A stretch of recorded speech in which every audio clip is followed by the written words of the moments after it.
Pessoal, uma boa noite a todos. Sejam muito bem-vindos ao Grupo Espírita Assistencial Casa do Rio, que dá sequência às suas atividades via online, com as suas palestras semanalmente, toda segunda-feira, com um link fixo. Quem quiser assistir, basta acessar o nosso canal no YouTube, que lá está o link disponível para todos que quiserem. Tá? Todas as nossas palestras são gravadas também, e disponibilizadas abertamente também no nosso canal, tá? Para quem não consegue acompanhar ao vivo nesse horário no dia de hoje. Vamos fazer a nossa abertura e dar início então à nossa atividade de hoje. Convido a todos nesse momento esquecerem todas as suas preocupações, se desligarem de tudo do dia a dia, procurarem se interiorizar, reservar um momento para si, reservar um momento de paz interior e se desconectar de toda a sua rotina e de tudo que move a sua mente, a sua volta no dia a dia. Respirem fundo, fechem seus olhos a partir desse momento e permitem entrar numa viagem no seu universo interior, somente seu. Assumam uma posição confortável, estejam num local confortável, uma cadeira, uma poltrona, um sofá, um ambiente que vocês se sintam bem à vontade. Se possível, sem televisão ligada, sem nada mais ligado à sua volta, ou vão para um lugar mais reservado, em que vocês possam realmente entrar nesse ambiente reservado e propício para a atividade que nós vamos fazer agora. Juntos, de olhos fechados, convido a todos para rezar um Pai Nosso. Respirem fundo, relaxem seu corpo, relaxem os ombros, braços, mãos. E vamos dedicar essa energia que vai ser gerada por essa corrente através não só do nosso Pai Nosso, mas dessa palestra que está por vir, pelas palavras do nosso amigo Gastão, que vai fazer sua contribuição hoje para nós, para todos aqueles que necessitam de alguma forma receber essas palavras, receber essa energia e possam se beneficiar, se harmonizar e sentir-se melhor já é o suficiente. Que possam escutar todos aqueles ao qual essas palavras alcançarão, que possam receber a energia que será gerada a todos aqueles abertos a receber essas vibrações, que os façam sentir melhor. Que todos que vão recebê-la possam estar em qualquer ambiente, tanto visível para nós aqui, como de outras dimensões. Pois sabemos que as palavras vão ao vento e o vento as carregam para os lugares mais inimagináveis que nós podemos alcançar. Então vamos lá? Pai nosso, que estais nos céus, santificado seja o vosso nome. Venha a nós o vosso reino, seja feita a vossa vontade, assim na terra como nos céus. O pão nosso de cada dia nos dai hoje. Perdoai a nós, pecadores, assim como nós perdoamos a quem nos tem ofendido. Não nos deixeis cair em tentações, mas livrai-nos de todos os males. Que assim seja. Amém. querido amigo Gastão, entrego-vos a você, os nossos queridos participantes, e são todos seus, e seja muito bem-vindo mais uma vez, e seja sempre muito bem-vindo, e de antemão a nossa gratidão pelas tuas maravilhosas colaborações sempre. Eu que, antes de tudo, agradeço a Casa do Rio, que é sempre um espaço tão acolhedor, tão agradável para a gente, né, no sentido de que a gente se sente sempre tão bem, né, lá, e aqui a gente já começa a sentir essa energia vem de lá e que chega aqui, nos alenta e nos alegra e nos faz muito felizes, né? E eu fico muito feliz de estar há alguns anos contribuindo com algumas conversas na Casa do Rio. E o que eu preparei para a gente conversar hoje é uma coisa que tem sido muito cara para mim, especialmente nesse tempo de pandemia. Eu tenho me dedicado muito a ler, estudar e procurar entender algumas coisas mais. E uma das coisas que eu mais tenho me dedicado é o velho e bom Livro dos Espíritos, do Kardec, que é uma coisa que a gente tem sempre à mão, né? E que sempre que a gente tenta entender mais, a gente vai...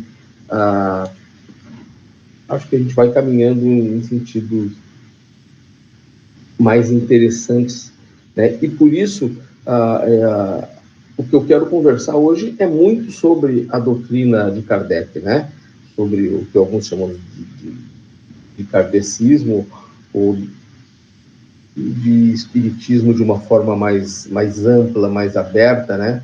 Mas tratemos como kardecismo, e eu vou ousar dizer, assim como título, né, que o kardecismo é uma doutrina de ação.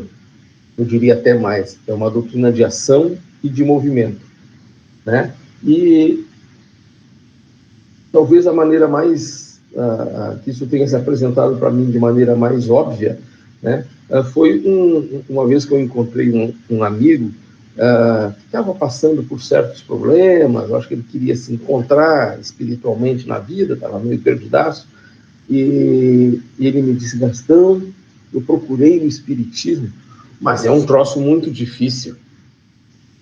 Eu achei engraçado, mas ele, quando ele foi me explicar, ele me deu, na verdade, uma enorme aula sobre catecismo, né? Porque ele dizia o seguinte: é um troço que não tem escapatória, é a gente que resolve, né? E eu comecei a pensar muito sobre isso, né? Quando ele falou isso, porque é exatamente isso, né? O kardecismo, ele não terceiriza, né? A própria noção do divino é uma noção que se faz presente em nós. O próprio Deus está em nós, faz parte de nós, e nós somos parte desse conjunto do universo, né, que se reinventa pela forma das reencarnações, e isso é uma coisa muito interessante.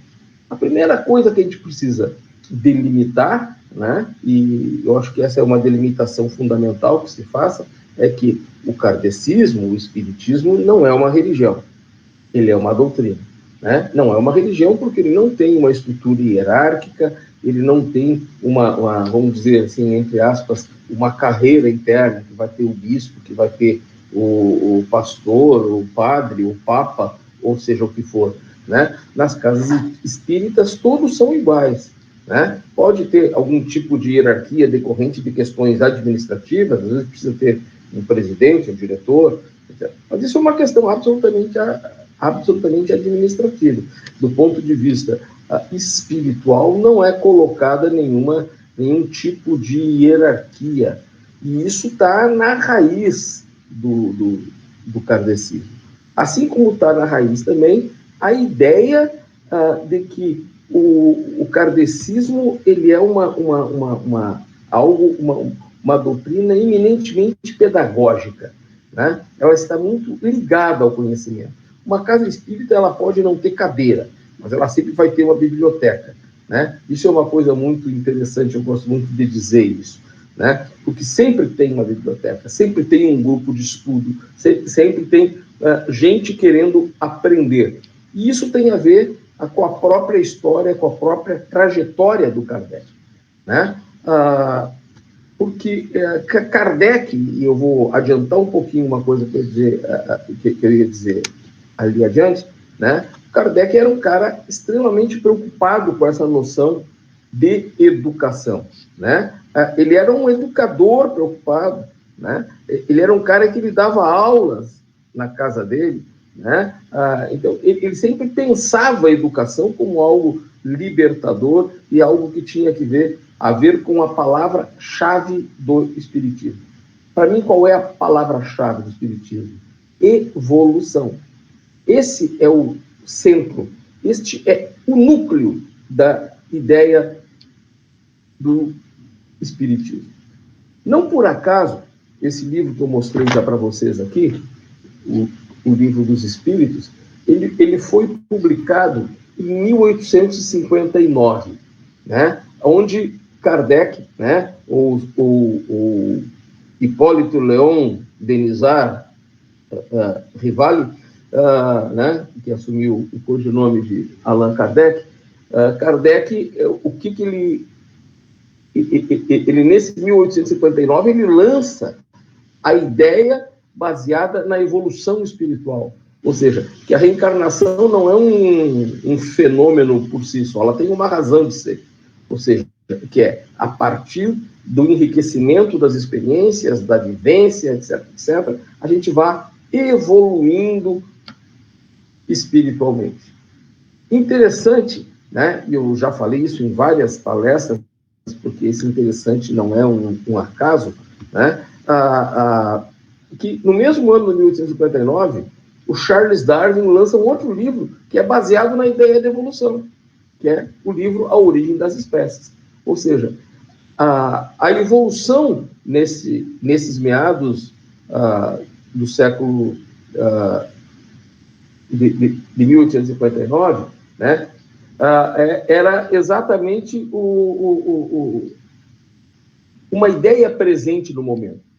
Charles Darwin desenvolve a ideia da evolução biológica e, para e passo, Kardec vai falar em evolução espiritual.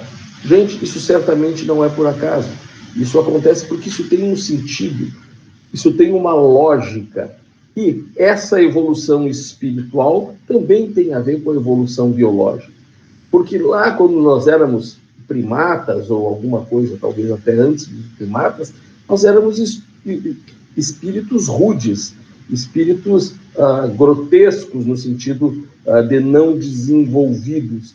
E qual é o mecanismo que vai se desenvolvendo? Esse a gente vai chamar de consciência, né? A evolução espiritual, ela é essencialmente um desenvolvimento da consciência, né? E o desenvolvimento da consciência não se faz com uma iluminação que vem de fora, se faz com um trabalho da mente de se desenvolver, né? Com uma ferramenta fundamental que é o conhecimento, que é o entendimento, a capacidade de entender. Isso é o que de fato nos enriquece. E quando Kardec desenvolve a ideia das sucessivas encarnações para que a gente tenha sucessivas experiências e oportunidades de melhoramento, ele decifra um dado fundamental que nos é ofertado, que é a ferramenta da evolução. E qual é a ferramenta da evolução que a gente tem para manipular? É o livre-arbítrio. A nossa capacidade, a faculdade que nós temos de escolher, de fazer escolhas que vão orientar as nossas atitudes. O que são as nossas atitudes, senão o reflexo da nossa consciência? Ou seja, das coisas que nós pensamos, da linguagem que nós manipulamos. Tá? Isso é o que nos constitui. Nós somos, de alguma maneira, o conjunto das nossas escolhas. E as escolhas que nós fazemos é que vão purificando, digamos assim, o nosso espírito, que vão nos melhorando enquanto seres conscientes, enquanto seres que agem a partir de uma experiência lógica, de uma experiência que é material, mas que ela transcende, né? E justamente a transcendência é essa superação da animalidade, né? A superação do instinto, né? Ou seja, a consciência, de uma maneira geral, né? Ela pode ter várias formas de expressão, mas essa cognição é que nos faz, inclusive, evoluir do ponto de vista biológico, né? Ou seja, o polegar opositor, né, que não tem a capacidade de manipular, ou seja, quem já leu aquele livro interessantíssimo, né, que é o Sapiens, né, ele fala disso, ou seja, o homem, né, o homo, né, o gênero homo, ele tem uma grande virada que é a revolução cognitiva, ou seja, o que é? É os passos de consciência que vai dando, que nos fazem diferentes, especialmente pelo domínio da linguagem, que nos faz com que, diferente dos outros seres da natureza, a gente consiga imaginar. Ou seja, imaginar o que é? Imaginar é transcender, porque imaginar é projetar algo que não está materializado, né? E, de uma maneira geral, a própria espiritualidade não está materializada, ou seja, é uma coisa que faz parte desse processo de transcendência. O que Kardec destrincha, né? Ou seja, como o uso da nossa faculdade de fazer escolhas, de fazer opções, vai nos fazendo pessoas melhores, pessoas com mais consciência, com mais capacidade de ir além do que é a própria materialidade, de desafiar a materialidade com as ideias. É isso, de alguma forma, que é a evolução espiritual. Às vezes a gente dá um nome gigante, faz uma enorme formulação, mas é isso. A evolução espiritual é a nossa capacidade de escolher melhor, né? E Kardec, ele vai desenvolver a ideia de que o melhor das escolhas são escolhas parametrizadas por um escrito fundamental, que é o Evangelho de Jesus Cristo. Ou seja, ele nos dá e desvenda isso, né, como um parâmetro para nós fazermos as nossas escolhas. Ou seja, a ideia de nos amarmos, a ideia de considerarmos o outro, de estarmos uns com os outros, né? E a ideia do outro, na verdade, é o que potencialmente nos potencializa, digamos assim, a ferramenta do livre-arbítrio. Porque as escolhas que a gente faz, as opções, as atitudes que a gente vai tomar na vida, elas são, na maior parte dos casos, com relação aos outros, né? Eu falei aqui já, a última vez que a gente se encontrou aqui, que é muito mais improvável que a gente tenha oportunidade de evoluir espiritualmente, isolado numa ilha deserta, só nós, do que num lugar que tenha mais pessoas. Por quê? Nós vamos estar fazendo escolhas sempre com relação ao outro, né? E isso nos dá a capacidade de avançar, de evoluir. E aqui nós começamos a fazer a transição para isso que eu penso que é esta noção de que o kardecismo ele é uma doutrina da ação. Porque ele é uma doutrina que tem a ver com o que a gente faz, né? E eu não tenho dúvida do seguinte, de que a melhor oração que se pode fazer é uma boa atitude. Uma atitude que considere o outro, que considere o meio ambiente, que considere o conjunto da sociedade. Acho que a evolução da consciência se expressa nisso, na nossa capacidade em pensar nos outros, de ter alteridade, né? De ter empatia, de se colocar no lugar do outro. Isso que vai nos constituindo como ser. Esta ação. E isso vai me levar a uma afirmação um pouco ousada, que talvez não seja simpática para alguém, que eu vou dizer o seguinte: nós precisamos ter uma noção de que nós não estamos sozinhos. As nossas escolhas precisam ser orientadas por essa percepção. Por isso, a frase que eu vou dizer, ela pode ser dura. Eu vou dizer o seguinte, que o espiritismo, sem uma consciência social, e o que eu chamo de consciência social? a consciência de que nós estamos convivendo com os outros, que nós estamos num meio social, ela vai ser um esoterismo estéril. Ou seja, algo inconsequente, não no sentido do inconsequente como irresponsável, mas inconsequente no sentido de que não traz consequências.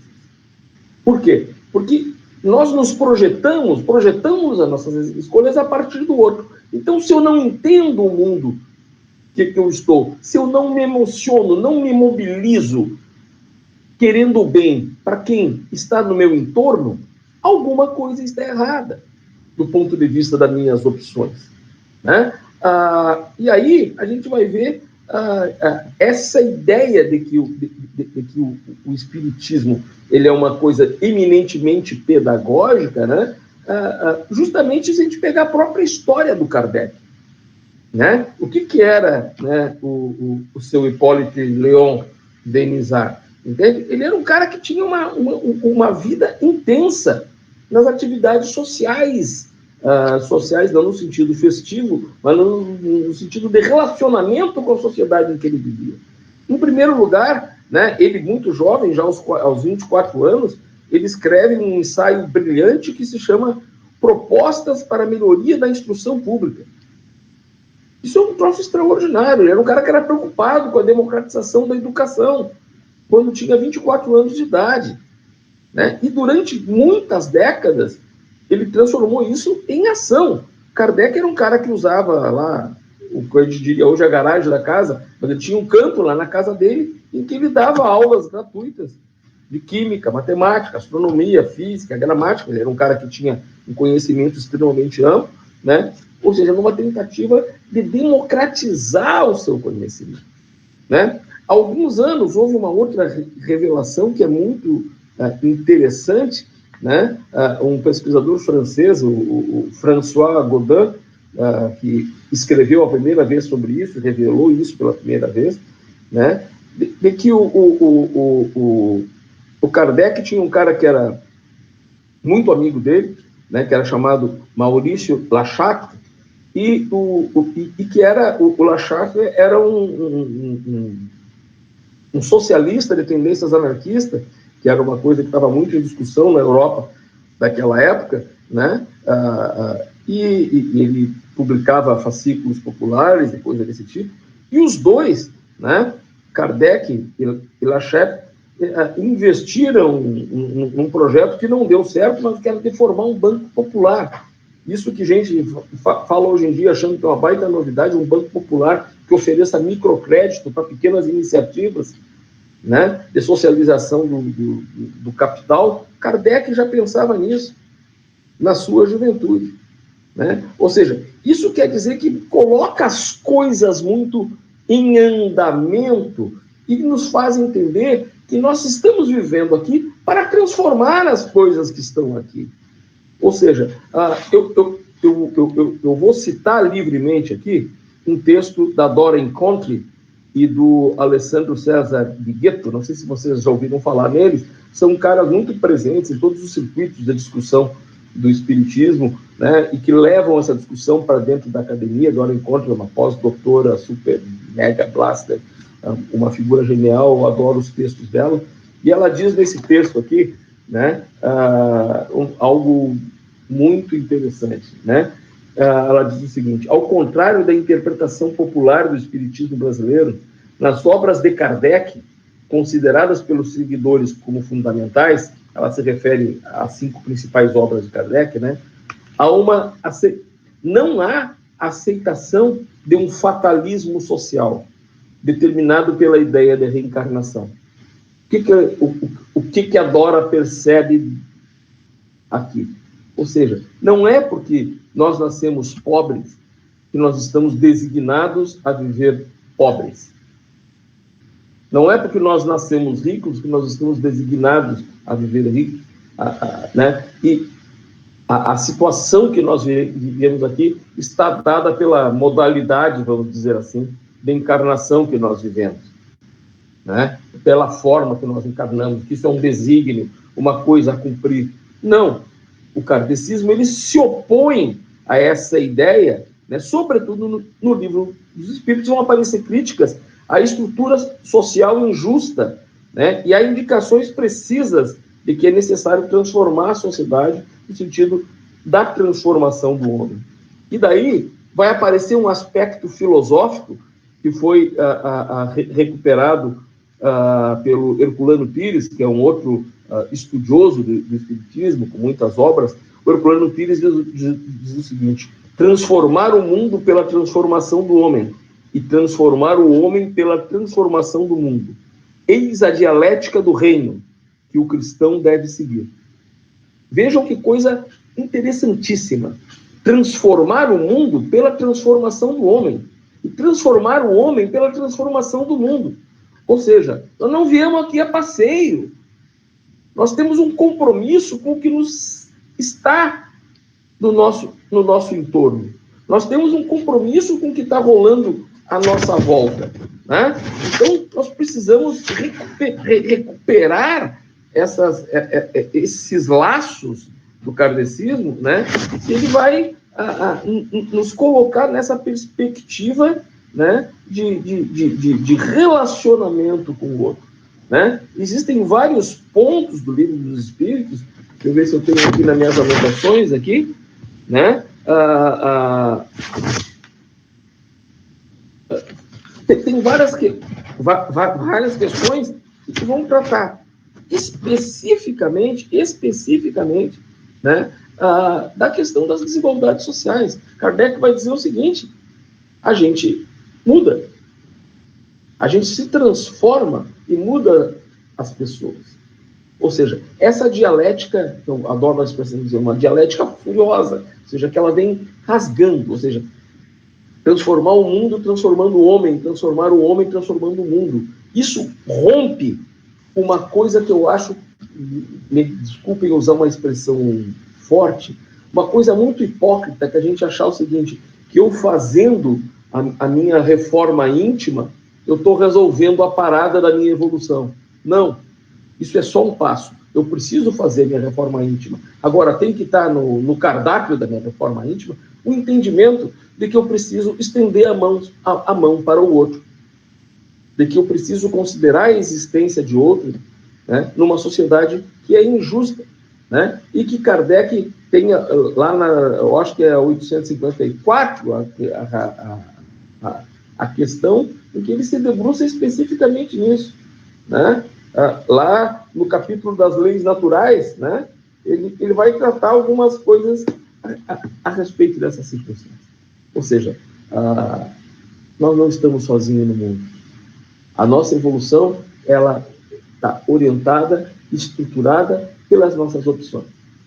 Se a gente pegar uma outra frase característica do kardecismo, que é a ideia de que fora da caridade não há salvação. Nós precisamos pensar o seguinte: em primeiro lugar, de alguma forma, é preciso discutir essa formulação, porque salvação não é uma coisa com a qual a gente costuma lidar, né? Ou seja, não tem algo salvador que venha nos salvar, porque mesmo a ideia de que nós estamos permanentemente em simbiose, em troca com espíritos não visíveis aos nossos olhos, que estão nos influenciando, que estão nos magnetizando, que estão nos orientando e interferindo em nós, é essencialmente em nós que as opções são feitas. Ninguém escolhe por nós, né? Nem coisas boas, nem coisas ruins. A gente tem induções, a gente recebe induções, a gente é induzido, mas as opções são finalmente nossas. Não dá para terceirizar. Quando eu comecei aqui, eu falei do meu amigo que achava que o kardecismo era uma coisa difícil. Por quê? Porque não vem de facilidade. O kardecismo não diz, tu vai te dar bem na vida porque tu vai ser kardecista. Não diz. Diz, meu amigo, tu vai ter que fazer pela vida porque tu é kardecista. Porque são as nossas atitudes que tem aqui. Né? Não tem a ideia de que não existe compensação e não existe castigo. O que existe? Existe a nossa consciência. A própria ideia desenvolvida do limbo, né? ou do umbral, né? O umbral não é um inferno. O umbral é a nossa própria consciência. Ou seja, no momento que nós estamos num outro patamar, que nós olhamos para nós e vimos a quantidade de bobagem que nós fizemos. E isso nos dói na consciência. Ou alguém acha que tem, no outro lado, lá, um computador gigante, e alguém vai dizer, aquele dia tu fez isso, aquele dia tu fez aquilo. Não, não é isso. Quem é que vai nos julgar? Somos nós. Somos nós. E, inclusive, a nossa capacidade de nos julgarmos é o que vai estabelecer a nossa própria capacidade de evoluir. Ou seja, a evolução, de alguma forma, é um exercício do julgamento de nós mesmos por nós mesmos. Né? Ou seja, por quê? Não há castigo, não há compensação. Coisa mais confortável eu dizer que eu estou doente porque Deus está me castigando. Quer dizer, o meu modo de vida, a minha alimentação, o meu sedentarismo não tem nada a ver com isso. É Deus que me castiga. Vá ser egocêntrico assim na casa do cachorro, né? Porque o Deus vai ficar preocupado em punir um ou outro, aquele, esse merece, esse não merece. Isso nos faria ver um Deus cruel, um Deus injusto, né? Ou seja, que não faz sentido. O próprio Kardec, lá nas questões, entre as questões 737 e 741, ele fala que os flagelos humanos resultam da imprevidência do homem. Ou seja, não é terceirizado. Não é alguém que vem aqui e esculhamba. Não, somos nós que estamos esculhambando a terra que a gente vive. É nós que estamos desequilibrando. É nós que estamos com relações violentas. Somos nós, as pessoas. E aí eu preciso pensar sempre coletivamente. Eu preciso me transformando no mundo, pensando nessa transformação do mundo. E entender que a caridade faz parte deste movimento de estender a mão. Né? E caridade, na boa, não é se livrar de roupa velha para os outros. A caridade é dar o que te é caro. E esse, o que te é caro, às vezes não é nem um bem material, às vezes é uma compreensão, um escutar, é um incentivar, é dar uma energia nova, ou seja, simplesmente ouvir sem julgar, por exemplo. Né? Isso é caridade. Né? Ou seja, é tu dar para o próximo aquilo que tu gostaria de ter. Isso tem a ver com a ideia da empatia, isso tem a ver... E fazer isso sem julgamento. A gente não tem que fazer caridade, entre aspas, com quem merece. A gente faz caridade com quem precisa. Merecimento, quem somos nós para estabelecer merecimento? Então, o kardecismo ele fica sendo difícil, né, como dizia o meu amigo, por quê? Porque ele não tem um Deus externo, e mesmo os espíritos externos que vão resolver ou complicar as coisas para nós. Porque até, isso é uma coisa muito importante que a gente diga, até as nossas companhias espirituais são escolhas nossas. Como assim? Mas eu tenho um obsessor. Tu tem um obsessor de alguma forma que tu atraiu esse obsessor. E como é que a gente atrai as nossas companhias espirituais? Pelo tipo de emanação energética que a gente tem. Isso é o que é? É comprimento de onda. É vibração. A vibração que eu jogo, eu vou receber de volta. Isso aí, na verdade, é mais física do que qualquer coisa mística. Né? Ou seja, eu, como ser vivo, estou frequentemente emanando energia para o sistema. E a lei da reação, da ação e reação do Isaac Newton vai dizer o quê? Que a toda ação, ou seja, a toda coisa que eu emito, eu vou receber a mesma coisa com a mesma intensidade no sentido contrário. O que isso tem a ver com companhias espirituais?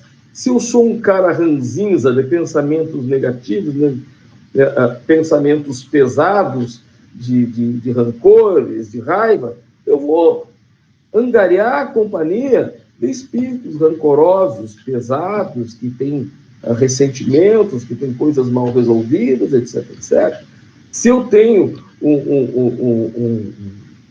uma postura mais positiva, mais amorosa, mais aberta, certamente eu vou aproximar de mim espíritos que vibram na mesma frequência. E isso não é para se tornar uma coisa moralista, né? Porque a gente não pode transformar essa good vibe em um tipo de obrigação. Ela tem que ser uma possibilidade que a gente constrói conscientemente todos os dias, né? Porque senão nós vamos cair, né, eu vou usar a expressão mais pejorativa, da forma mais pejorativa, né? A gente vai cair num tipo de autoajuda, né? Que mal feito pode ser inclusive uma espécie de auto-engano, né? Acho que existem mecanismos sérios, importantes de autoajuda, mas essa autoajuda que virou mercado no Brasil, mercado editorial, sobretudo, mercado de palestras, né? Ela, na verdade, ela é uma coisa muito cruel, né? Porque ela vende uma coisa que ela não consegue entregar, que é que tu vai condicionar teus pensamentos de um jeito. Aí tem as expressões chiques que ela dizem, como é o mindset. Mindset é mentalidade, ou seja, as coisas que tu pensa. Então, isso tem a ver com mas isso está dado também pelas nossas condições objetivas, pela materialidade que nos cerca, né? Pelas oportunidades que nós temos ou deixamos de ter. Claro que é muito mais fácil ter pensamentos positivos quando tu não tem nenhuma contradição com a existência básica. Ou seja, quando tu tem comida, agasalho, casa, teto, abrigo, é muito mais fácil tu te sentir bem e ter vibrações positivas se tu estiver morando embaixo de um viaduto. E é disso que nós estamos falando. Porque nós não podemos querer que o ponto de chegada seja o mesmo se o ponto de partida é outro. Isso se chama compaixão. Isso se chama compreensão. E não é porque o cara é pobre, porque existe, né, um determinismo econômico, né, que vai fazer isso. Dentro da perspectiva evolucionista, a evolução social interage dialeticamente com a nossa evolução individual. Ou seja, a sociedade evolui conosco, nós evoluímos com a sociedade. Nós precisamos ter essa simbiose de entender que nós não estamos sozinhos. E esse não estar sozinho significa o quê? A gente parar de entender que as coisas são determinadas previamente. As coisas não são determinadas previamente. A vida é a vida que a gente vive. E se tem gente que vive bem e gente que vive mal, não foi a divindade que estabeleceu isso. Foi o mundo que estabeleceu isso. Foram os homens que criaram abismos sociais. Gente, nós moramos num mundo em que 80% passa fome. Ou melhor, 10% da população do mundo são coisas nós temos uma população de 7 bilhões, nós estamos falando de 8 milhões de pessoas que passam fome. Não, é mais de 8 milhões, tem que fazer essa conta melhor. Tá? Mas 10% da população passa fome. Né? Ou seja, 80 milhões de pessoas passam fome. 80 milhões de pessoas. Não tem condições básicas de se alimentar. Nós temos uma pirâmide social em que cada mais nos últimos anos, né, nas últimas décadas, a riqueza se concentra. Né? Mais da metade da população,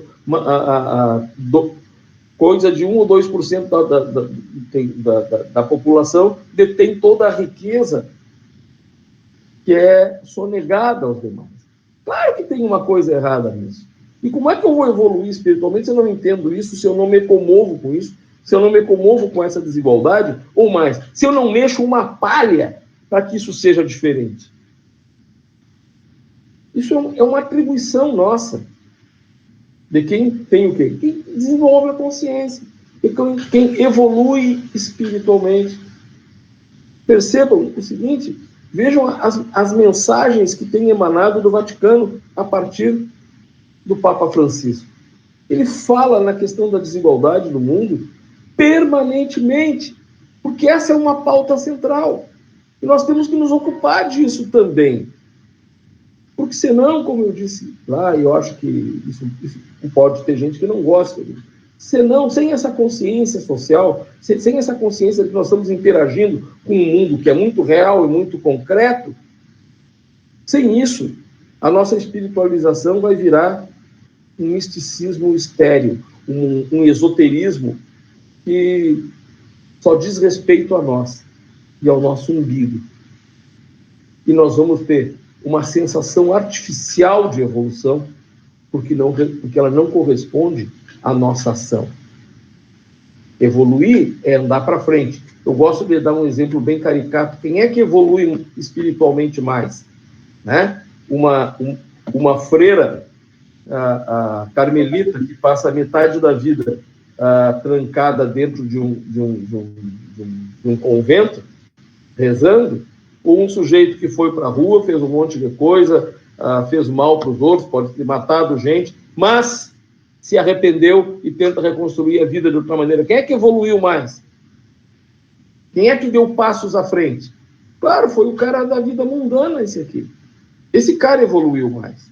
Talvez a freira esteja num patamar já mais elevado, né? Mas quem andou foi o cara que fez um monte de lambança, que fez coisa errada, que fez maldade, mas que um dia cai a ficha e diz: eu estou errado, e tenta recomeçar. E aí a gente tem que buscar o Chico Xavier, né?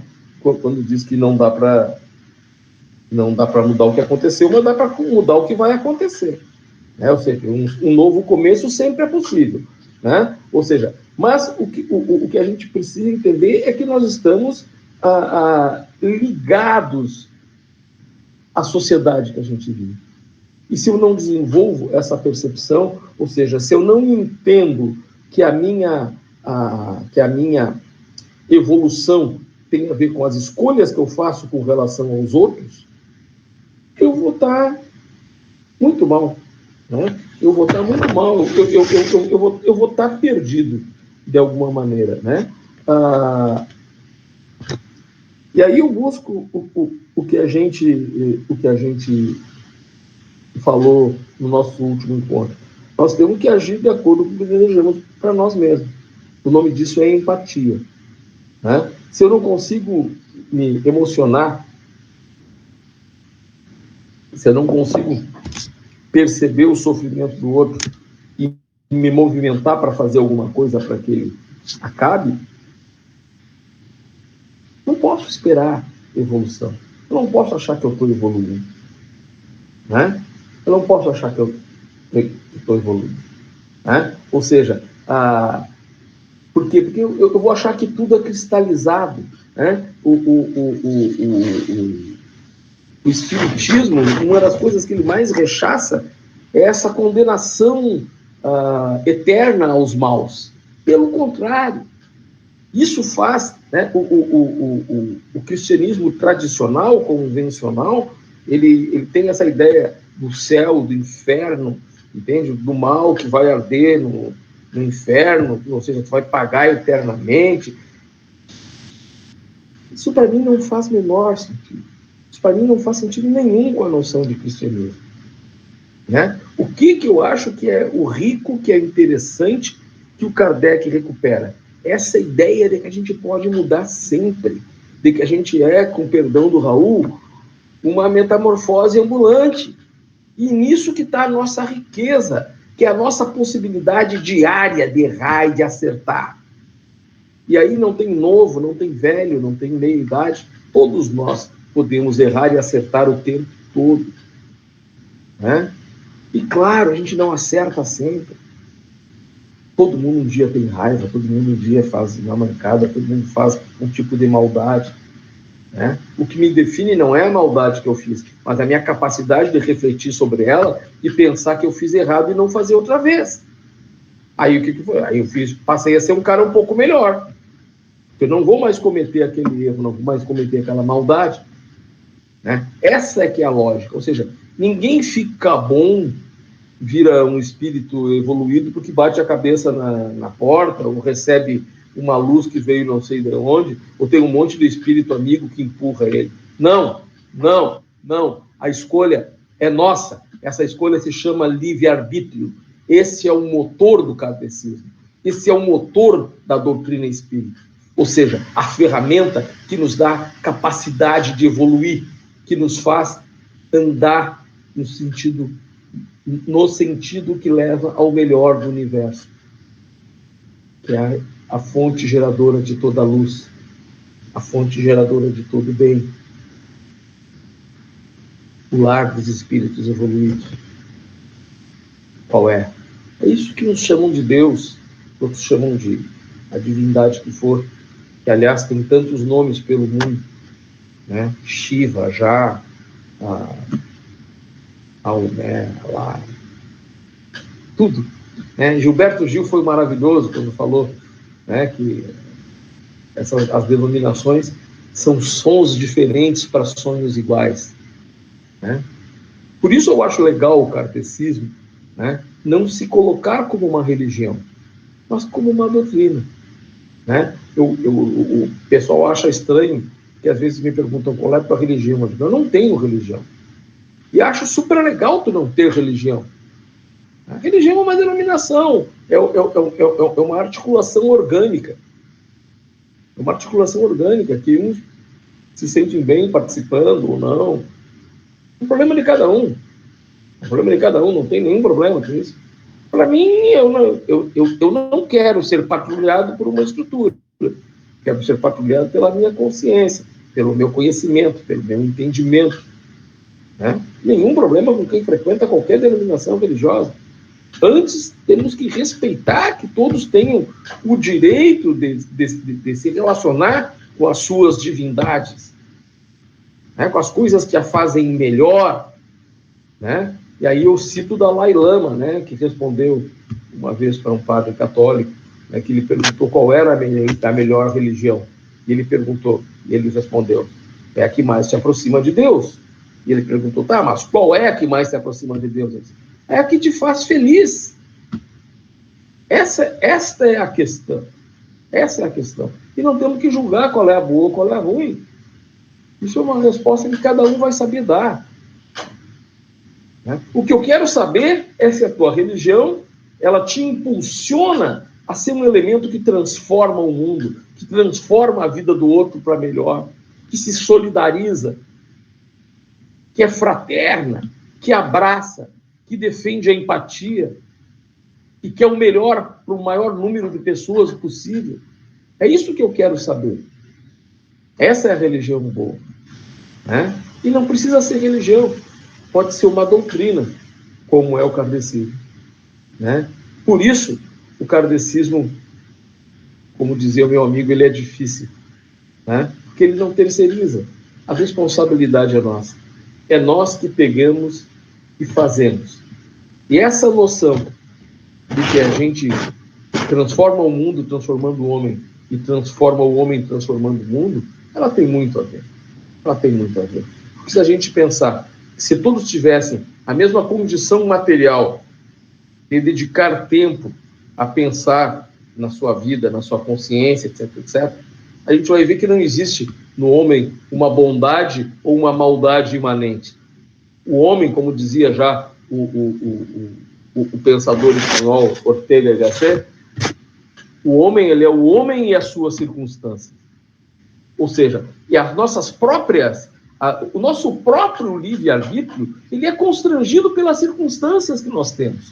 Porque, concretamente, uns têm mais escolhas do que o outro. Uns têm mais possibilidades do que os outros. E o homem é a sua circunstância. E diante das circunstâncias, a gente age de maneira que as circunstâncias permitem e que nos constrange. Né?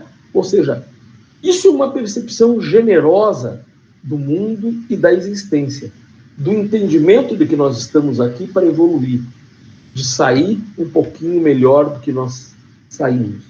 Ou seja, praticando a alteridade como uma inteligência do amor. E isso a gente não faz, como eu disse, porque os meus amigos espíritos me influenciaram. A gente faz porque a gente resolve fazer. Né? A consciência, ela é um músculo. Né? Claro que eu estou dizendo metaforicamente isso, mas ela funciona como um músculo que a gente fortalece na academia fazendo exercício. A consciência também a gente desenvolve fazendo exercício com ela, pensando, refletindo, estudando, desenvolvendo a nossa cognição, pensando no outro, refletindo sobre mim mesmo, tentando me conhecer, tentando vencer aquilo que o Zen budismo vai chamar de inimigo invencível, o inimigo invisível. Quem é o inimigo invisível? Sou eu, porque eu não quero competir com ninguém. Eu quero competir comigo, porque eu quero que o Gastão amanhã seja melhor que o Gastão de hoje. Que o Gastão da manhã tenha na sua bagagem uma quantidade maior de ações positivas e boas do que teve hoje. Ou seja, que a gente vá para frente, que atrás vem gente. Essa é a ideia do Espiritismo. Por isso, o Espiritismo é uma doutrina de ação. O Espiritismo tem a ver com o que eu faço, com a minha relação com o outro, com a minha relação com este mundo. A nossa experiência aqui, ela é uma experiência material. E o que nos faz evoluir é a nossa capacidade de transcender essa materialidade e pensar além. Agora, eu preciso entender o seguinte: sem eu ter uma base material que me sustente, que mantenha meu corpo em pé, eu não vou fazer escolhas. Eu não vou fazer escolhas. E está aí, eu acho que a chave do que nós estamos falando. Ou seja, o outro tem as mesmas possibilidades que eu. Eu não devia desejar que o outro tivesse as mesmas possibilidades que eu. O que eu faço para que o outro tenha as mesmas possibilidades que eu? O mesmo leque de escolhas no menu. É isso, gente. Isso para dizer o seguinte: o Kardecino é muito generoso, ele é muito bom, no sentido de dizer, todo mundo tem a possibilidade de escolher e de fazer o melhor. Agora, esse melhor vai ser muito melhor se a gente fizer junto. Agora, a gente precisa fazer alguma coisa. A gente precisa ter um compromisso com o mundo em que a gente vive, para transformá-lo, nos transformando. E eu me transformando, eu também transformo o mundo. É isso que nós precisamos fazer. Muito obrigado, boa noite, já estou estourando o horário. Eu adoraria falar sobre esse tema mais, muito mais tempo, mas agradeço imensamente a Casa do Rio, agradeço imensamente a todos vocês, e isso, as ideias são essas coisas, essas sementinhas que a gente vai espalhando por aí, né? E se eu pudesse ter uma trilha sonora para essa nossa conversa, eu ia tocar aquela música do Tom Zé, que diz, eu estou te explicando para te confundir, eu estou te confundindo para te esclarecer. Eu acho que é isso, não há coisa pior do que a certeza, né? Viva a nossa dúvida, viva a nossa instabilidade, porque isso é o que nos permite o quê? Pensar, imaginar, e aí quando a gente consegue pensar um mundo diferente, a gente tem uma razão para nos articular e nos fazer pensar e concretizar um mundo melhor. Por quê? Um mundo melhor é possível se todo mundo se comprometer a construí-lo. Muito obrigado, muito boa noite para todos. Vamos todos ficar em casa e ficar em paz. Maravilha, Gastão. Muito obrigado. Maravilhosa. Muita reflexão para todos. Uma contribuição fantástica para levar todo mundo à reflexão. E as tuas palavras finais, aí, entre tantas ao longo, me fez lembrar da arquitetura.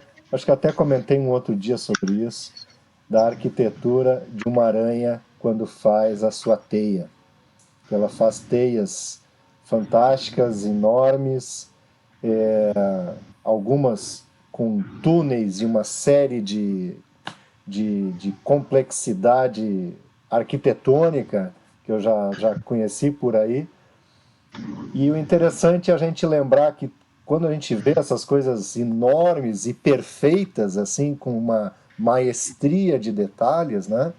É sempre bom a gente lembrar que uma ponta a outra, ela é feita de um único fio.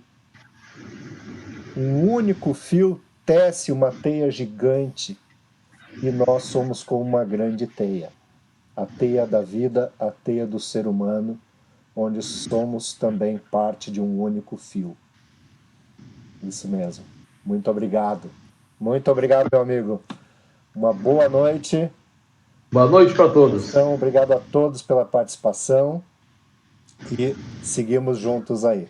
Forte abraço. Até a próxima. Uma boa noite. Beijo no coração de todos. Beijo. Tchau, tchau. Gastão, boa noite, André. Boa noite. Obrigado.